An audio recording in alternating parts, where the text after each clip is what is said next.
Irerne er virkelig et gæstfrit folkefærd, men hvem bliver ikke i godt humør af denne smukke natur, det grønne, barkede landskab og solens stråler, der blinker i de krystalklare søer. Vandet er så rent, at det kan drikkes, siger man, men de fleste foretrækker nu nok alligevel en Guinness eller en irsk kaffe. Til gengæld kan man jo så bade i vandet.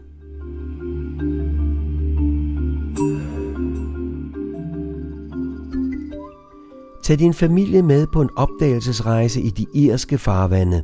Man bliver fuldstændig betaget af naturen og får ladet batterierne op i selskab med dem, man holder af.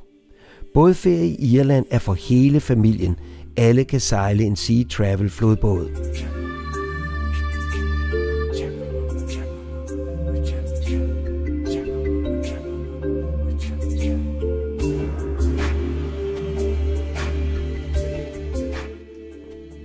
Hvis du tænker bedst, når du ser langt, vil du nyde denne tur. Og er du lystfisker eller holder af fugleliv, fås det simpelthen ikke bedre. Et besøg på den lokale pub hører med til oplevelserne, og irerne opfandt også whiskyen, selvom skotterne som bekendt tit får æren for det. Hvor forfædre, vikingerne, satte sit præg på landets kultur, og selvom det er længe siden, vidner mange kulturminder den dag i dag om denne fjerne fortid.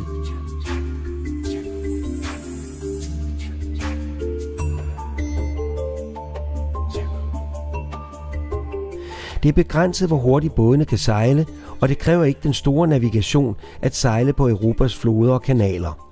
Derfor er der intet krav om, at man har et sejlbevis. Sea Travel har flodbåde fra 2 til 12 personer, fordelt i hele Europa. Tag afsted som par, en flok venner eller hele familien og nyd de gamle vandveje i Europa. Hør mere om denne fantastiske ferieform hos seatravel.dk.